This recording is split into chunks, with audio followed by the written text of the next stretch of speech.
appelle, qu'il présente à tout le monde, qu'il lance à tout le monde. C'est à chacun de nous d'accepter d'y aller ou de répondre à cet appel. Si toi tu ne veux pas répondre, comment tu seras? Tu vas dire que la souveraineté de Dieu existe. Oui, la souveraineté de Dieu c'est ça. Il prête la main à tout le monde.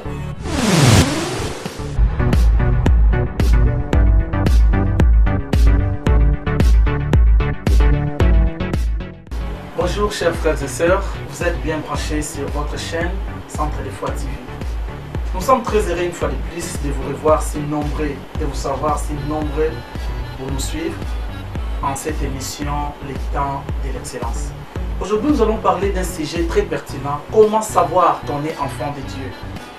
Comment savoir que si aujourd'hui Jésus a enlevé son église, vous serez aussi partis.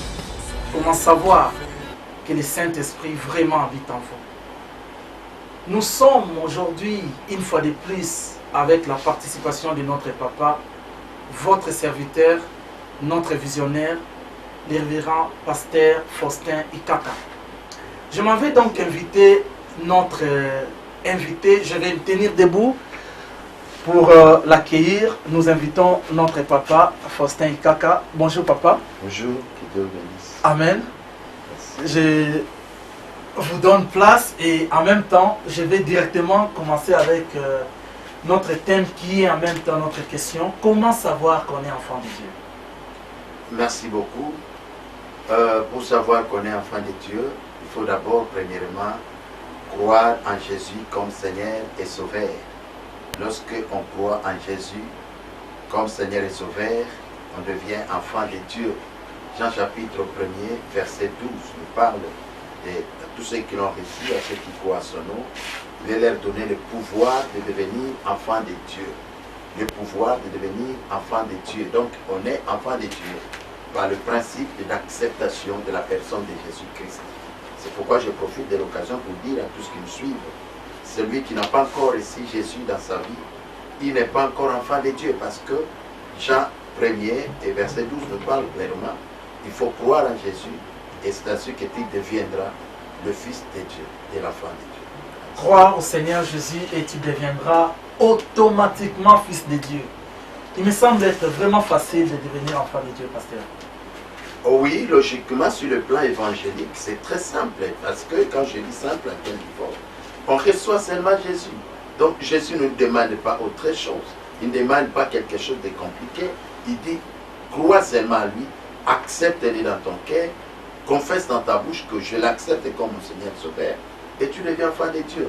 Il ne demande pas quelque chose de compliqué qu'on peut s'imaginer, comme le monde demande, donne ceci pour être X, mais il nous dit ici, ton cœur tout simplement, quand tu l'acceptes, il est ton Dieu et tu deviens enfant de Dieu. Vous qui êtes enfant de pasteur, vous qui êtes les filles des pasteurs, vous qui habitez des gens dans des maisons des pasteurs, vous vous posez la question, crois au Seigneur Jésus, tu seras sauvé d'office. Et vous, vous avez déjà Jésus depuis votre enfance, pasteur. Ceux qui sont en train de nous suivre, ils sont déjà fils et filles du pasteur. Est-ce qu'ils ont encore le temps de recevoir Jésus? Il n'y a pas un cachet qui nous accompagne lorsqu'on est enfant du pasteur. Le verset que nous venons de lire n'a pas dit que lorsque tu seras le fils du pasteur ou la fille du pasteur, tu deviendras enfant de Dieu. Non, il faut que, parce que la foi est personnelle, il faut que toi-même, tu te décides d'accepter Jésus comme ton Seigneur Sauveur, que tu sois le fils du pasteur, que tu sois la fille du pasteur, que tu sois dans la maison du pasteur. Là, on ne nous sanctionne pas parce qu'on habite la maison d'eux. Parce que le pasteur lui-même aussi, c'est un fils de Dieu qui confesse Jésus comme son Seigneur. Et tous qui sont avec lui, chacun, pas parce que je suis le fils du pasteur, mais chacun doit être convaincu, dire que j'accepte mon Jésus comme Seigneur et Sauveur, il devient enfant de Dieu. Il n'y a pas une formule d'être seulement ou habiter dans la maison du pasteur qu'on peut devenir enfant de Dieu. Là, il faut écarter cette hypothèse. Il faut que chacun l'accepte personnellement, individuellement, que Jésus est son Seigneur. Et c'est comme ça qu'il deviendra enfant et fils de Dieu. La Bible nous dit, c'est par la foi que nous savons des choses de Dieu. La Bible nous dit, la foi elle-même, elle vient de ce qu'on attend. les chrétiens, les fidèles à l'église, ils développent leur foi par rapport aux enseignements de leurs pasteurs, aux enseignements de leurs visionnaires. Et quand à l'église, je reçois la parole de Dieu, moi je suis innocent. Je développe la foi par rapport à la doctrine qui m'est donnée par mon pasteur. Et comment être rassuré, être rassurant par rapport aux enseignements reçus à l'église. Parce que ça ne dépend pas de moi en tant que fidèle. Ok, merci beaucoup. Je pense que ceux qui nous suivent doivent vraiment nous suivre avec beaucoup d'attention. Le pasteur, il est un serviteur de Dieu. Et c'est pourquoi nous disons toujours, les visionnaires, ce n'est pas un humain. Les visionnaires dans l'œuvre de Dieu, c'est Dieu lui-même. Et nous, les pasteurs, nous sommes les porteurs des visions.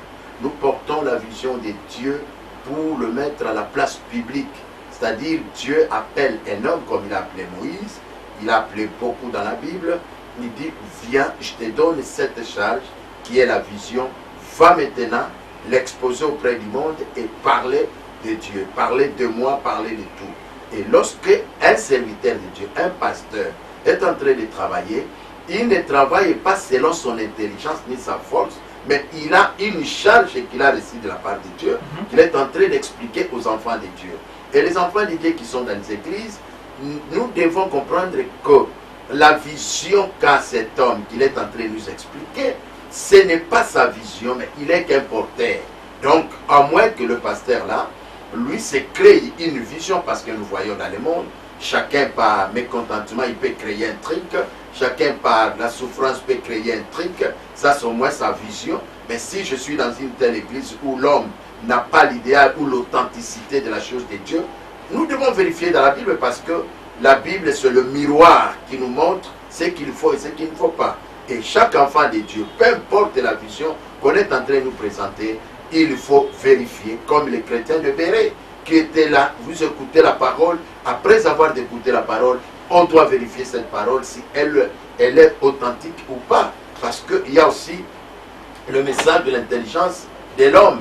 L'homme a son intelligence, il est éloquent, il sait bien parler, il peut se créer aussi tout un temps d'enseignement et qu'il donne aux enfants de Dieu. Mais si cela n'est pas vérifié dans la Bible, ça ne va pas. Mais seulement, il y a un problème. En fait, c'est que moi, je suis en train d'expliquer que quand un fidèle est dans l'église, il n'est pas responsable de son enseignement. C'est le pasteur qui l'enseigne.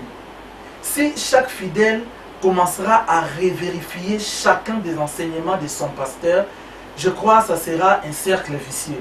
Alors, ce que je suis en train de parler, les bien-aimés sont en train de nous suivre, c'est que les pasteurs m'enseignent et moi je développe ma foi par rapport à ce qu'ils m'enseignent, parce que la Bible dit la foi vient de ce qu'on entend.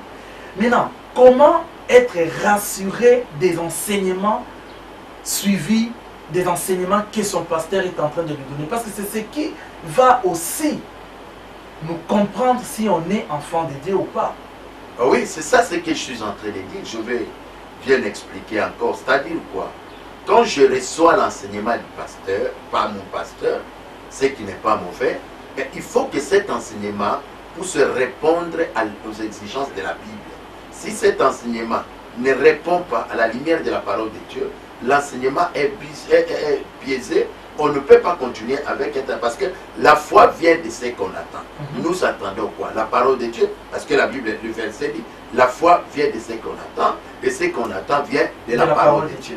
Donc ce que j'attends, si cela vient de la parole de Dieu, je dis gloire au Seigneur, parce que je ne peux pas imputer ma foi à mon pasteur parce qu'il m'enseigne.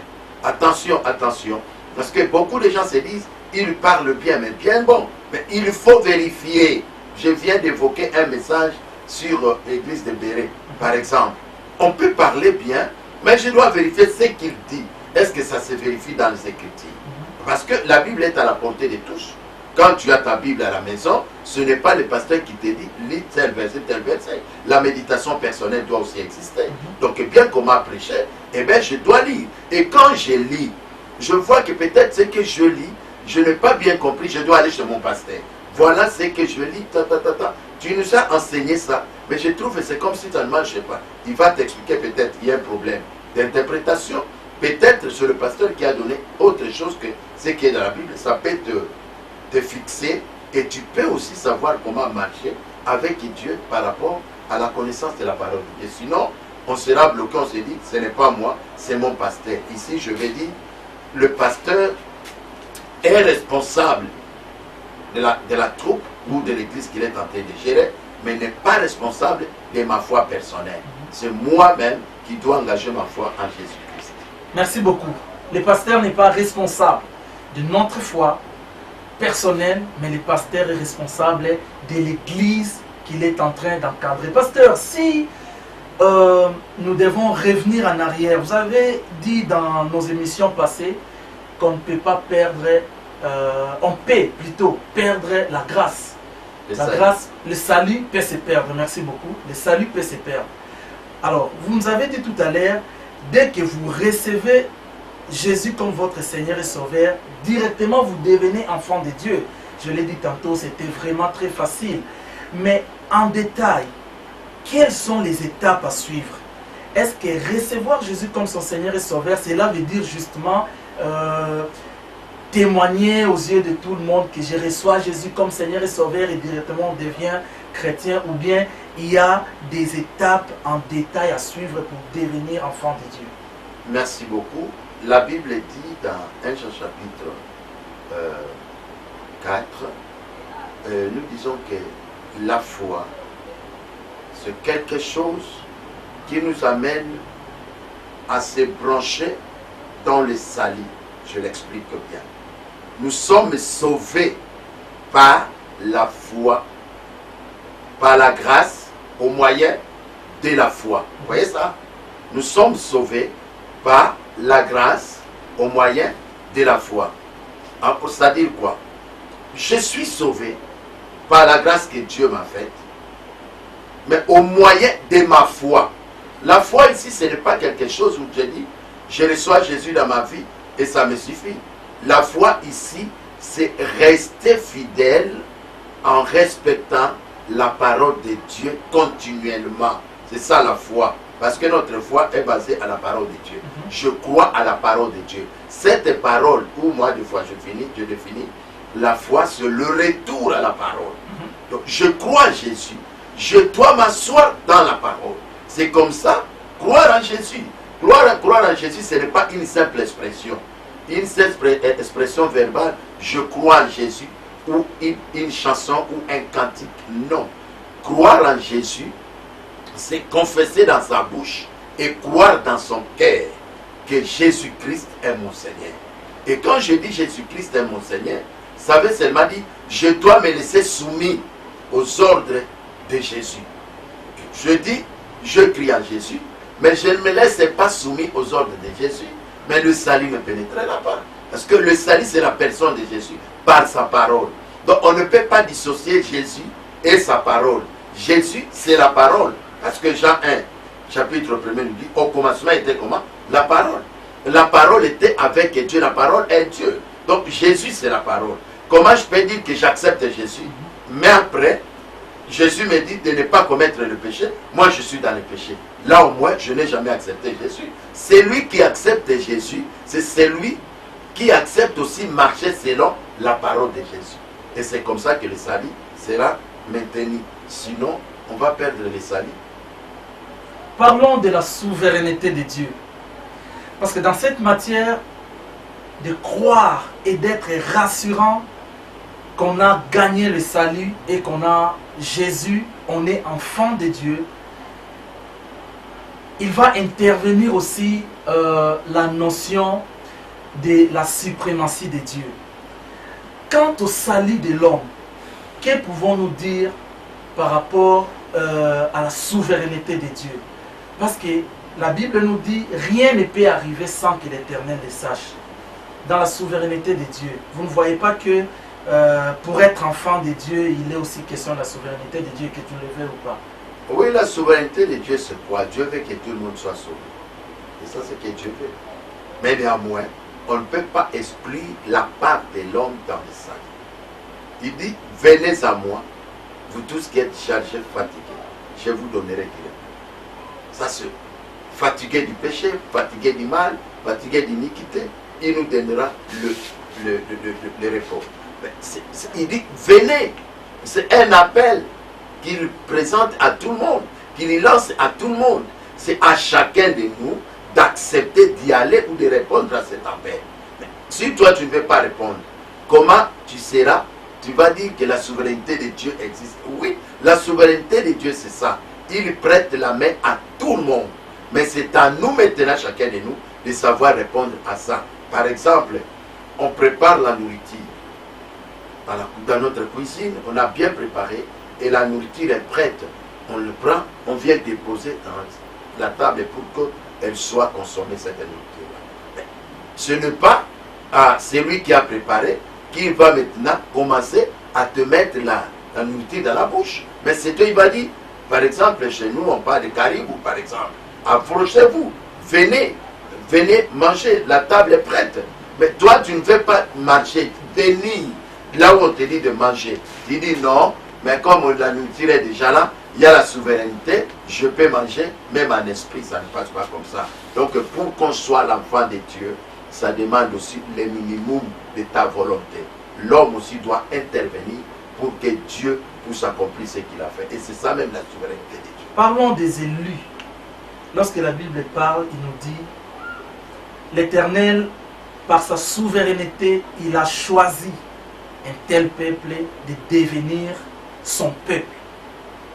Que pouvons-nous expliquer par là, puisqu'il n'y a pas la responsabilité, mais Dieu lui-même a choisi ces peuples. Alors que pour les autres nations, ce sont eux qui doivent fournir un effort pour obéir à Dieu, pour tout mettre en charge afin de conserver cette nature-là d'être enfant de Dieu. Parlons des élus, ceux qui n'ont pas fourni les efforts, et faisons maintenant faisons les parallèles entre les élus et ceux qui ont fourni leurs propres efforts pour devenir enfants. Je pense que tous, quelque part, nous fournissons des efforts. Quand il a choisi Israël, ça c'est l'élection de Dieu. Et là, on ne peut pas intervenir parce qu'il fait grâce à qui il le fait. Dans son indépendance de la souveraineté, il le fait comme ça. Mais il appelle Israël. Bien que ça, le peuple est choisi par Dieu, mais à tout moment qu'Israël se méconduisait, Dieu le frappait, bien qu'il ait été choisi. C'est-à-dire, le choix de Dieu ne veut pas dire libertinage. Le choix de Dieu, c'est le respect des jets. Le respect des principes, c'est la discipline. Voilà pourquoi l'expression facile qu'on dit les disciples de Dieu. On n'est pas disciple si on n'a pas la notion de discipline. Celui qui est disciple est discipliné par le contrôle de sa personne. Donc il ne faut pas dire que Dieu, je suis élu, même ceux d'Israël, même nous qui avons cru en Jésus le temps de la grâce puis à l'Église, nous devons comprendre que nous sommes, Dieu nous a élus, nous sommes les élus de Dieu. Nous sommes les appelés de Dieu par son élection spirituellement. Et aujourd'hui, chacun de nous doit veiller si ça marche. Parce que Israël choisi par Dieu, mais à tout moment qu'Israël commettait de fautes, Dieu le frappait et l'exposait même auprès d'autres nations. Pour le faire voir que je ne vous ai pas appelé pour que vous soyez des voyous. Je ne vous ai pas appelé pour que vous soyez dans le libertinage. Mais je vous ai appelé pour que vous soyez un peuple modèle. Donc pour Dieu, quand on a le choix de Dieu, Dieu veut qu'on soit modèle. Modèle auprès des autres. Et à l'ère de l'Église aujourd'hui, c'est le temps de la grâce. Nous devons comprendre que l'Église maintenant, c'est le modèle de Dieu. Donc aujourd'hui, ce n'est plus Israël. Parce que ça, c'est le temps passé. Maintenant, c'est le temps, l'entité Église, le temps où l'Église maintenant doit, Dieu est représenté actuellement, non pas par Israël, mais par Église. Mais pendant la loi, il était représenté par Israël. Maintenant, il est représenté par Église. Et nous, l'Église, la grâce est en train de marcher. La grâce est en train d'agir et de travailler. Mais ne faisons pas de cette grâce notre libertinage. C'est-à-dire, la grâce doit nous amener au contraire à être les modèles auprès de ces mondes qui n'ont pas encore cru à ce Jésus. Mais il y a des divergences, pasteur. Il y a trop de divergences. Nous sommes une église chrétienne, mais vous allez voir telle église chrétienne, assemblée de Dieu, telle église autre chrétienne, tous prient Jésus. Mais il y a des divergences quant à l'interprétation de la Bible. Lorsque la Bible dit Lorsque la Bible parle du boire et du manger, vous savez pas mal de versets. Il y a d'autres églises qui disent la Bible n'interdit pas de prendre l'alcool, mais la Bible interdit l'excès de l'alcool. Il y a d'autres églises qui disent les dîmes, par exemple, Dieu a donné à Abraham et aux autres dans l'Ancien Testament. Mais dans le Nouveau Testament, ce n'est pas notre pari. Il y a des gens qui disent Jésus ne nous a pas laissé la Noël, mais il nous a laissé la Pâque du soleil. En fait, il y a beaucoup de divergences quant à l'interprétation de la Bible. Comment comprendre qu'on est dans la vérité quand nous prenons les parallélismes dans l'interprétation de certains versets qui sèment les désordres dans le christianisme? Merci beaucoup. Ça, c'est une notion indispensable qui échappe beaucoup des hommes de l'Église. Vous savez, lorsqu'on accepte Jésus, on devient enfant de Dieu. On est en train de travailler jusqu'à devenir son serviteur, son disciple. Et vous verrez, même quand je prends les temps des apôtres, même avant, dans de Jésus, à l'époque de Jésus, les gens allaient dans les synagogues avec objectif d'apprendre les Écritures. Ils apprenaient pour être capables à les interpréter et le prêcher. Et aujourd'hui, nous avons des écoles. Vous savez, ce qui crée beaucoup d'imbroglio, de problèmes à l'Église, c'est parce que les gens se disent, je crie à Jésus, je le Saint-Esprit, je peux parler de la Bible comme je vais. Non, c'est un document alors, qui a été canonisé. Il y a le principe du canon. Et ces principes nous amènent à une certaine manière de l'interpréter. D'abord, voir qui ont été le premier destinataire de la Bible. Et nous, qu'est-ce qu'on fait aujourd'hui? On fait que l'interprétation. Or, il y a des règles de l'interprétation. Dans les règles de l'interprétation, nous avons l'exégèse en soi. Parce que là, au moins, ce sont des notions qui échappent à beaucoup de prédicateurs. Et ils se disent, je prends tel verset, je peux l'annoncer comme je veux. Attention, parce que c'est un document sacré et qu'il y a aussi des principes d'interprétation importants. Alors, qu'est-ce qu'il faut? Il prend, parce qu'on doit d'abord comprendre, dans l'exégèse, il y a des problèmes. Il y a problème, notion de contenu et notion de contexte. Donc, on doit comprendre, est-ce que c'est ici, historiquement, parce qu'il y a les contextes, des contextes historiques et contexte littéral. Littéralement, la Bible dit ça. Et historiquement, comment ces gens vivaient.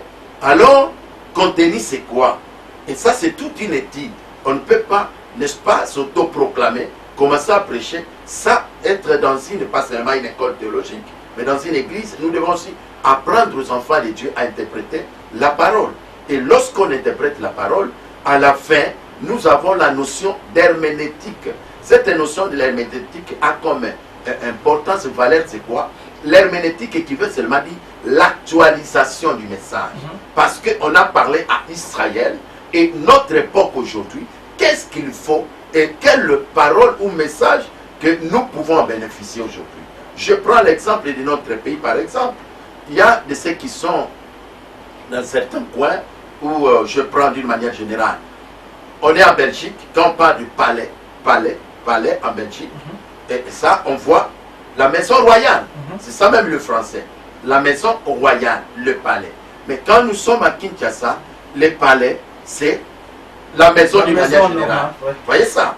Et si un tel mot a été écrit dans la Bible, maintenant vous voulez le prêcher, il faut le contextualiser. Bien sûr. Est-ce que ça, c'était où? C'était à Kinshasa. Quelle est la conception des Kinois par rapport au palais?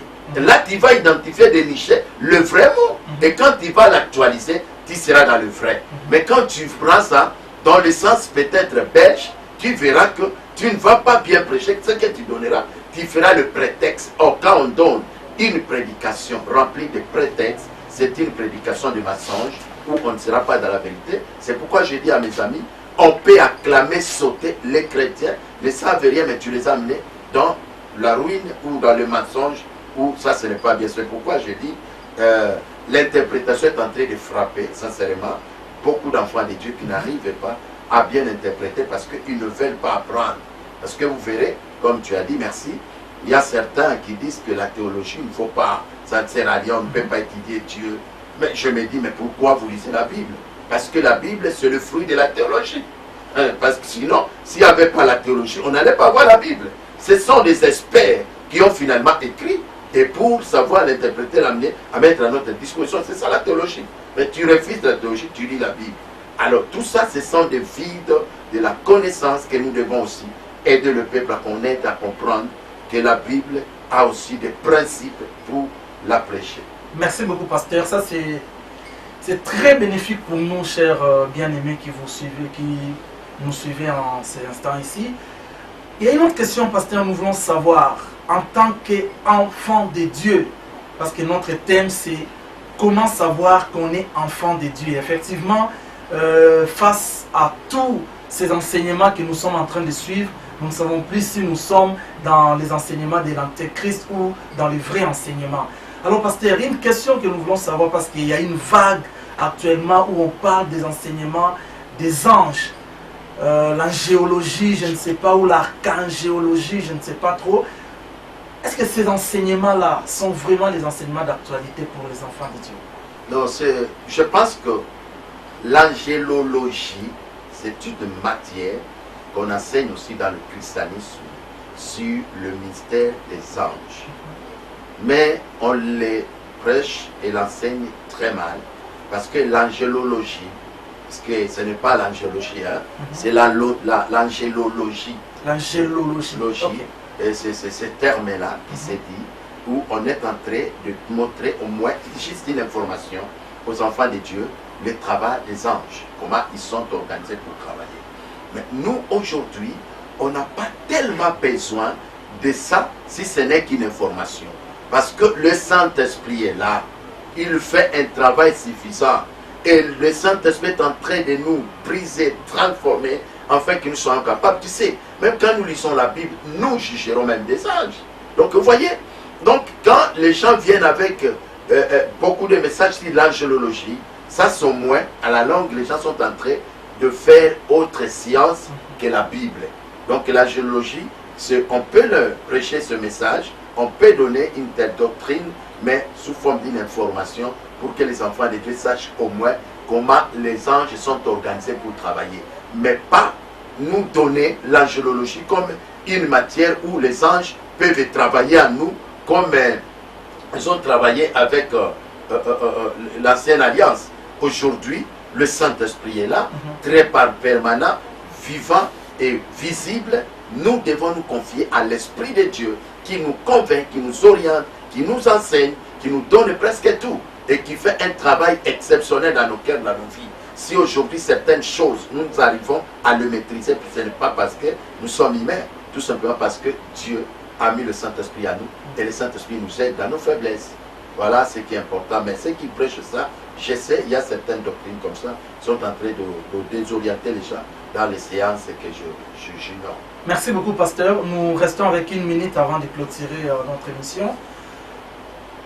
Vous pouvez conclure par rapport à comment savoir qu'on est enfant de Dieu. Je vous laisse face à notre caméra pour dire aux enfants de Dieu comment est-ce que quelqu'un peut croire qu'il est enfant de Dieu et comment est-ce que quelqu'un peut accepter et être sûr que si Jésus revenait aujourd'hui pour prendre son église, il va partir. Je vous laisse avec notre caméra pour conclure comment savoir qu'on est enfant de Dieu. Merci beaucoup mes frères et sœurs, partout où vous suivez dans le monde.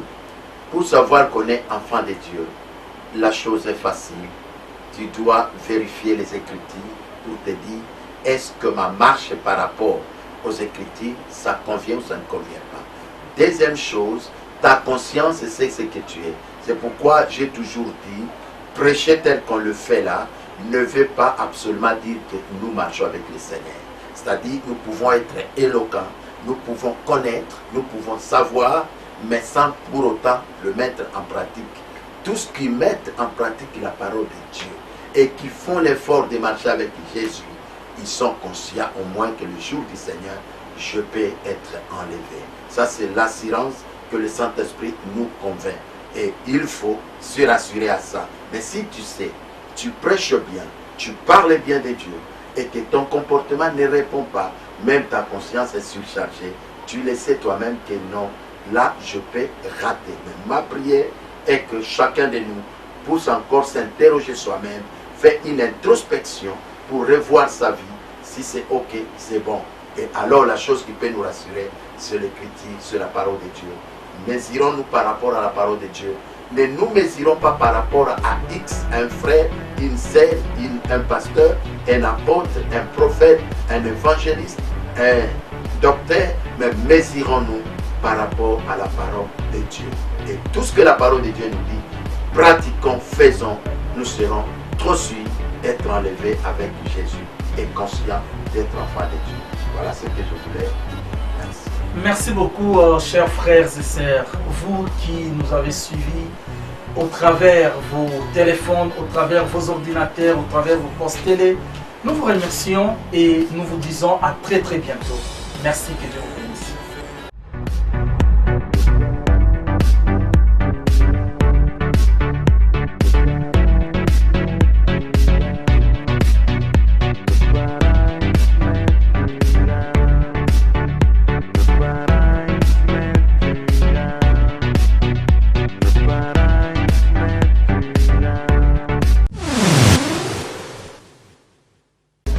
Venez, c'est un appel qu'il présente à tout le monde, qu'il lance à tout le monde. C'est à chacun de nous d'accepter d'y aller ou de répondre à cet appel. Si toi tu ne veux pas répondre, comment tu seras? Tu vas dire que la souveraineté de Dieu existe. Oui, la souveraineté de Dieu c'est ça. Il prête la main à tout le monde.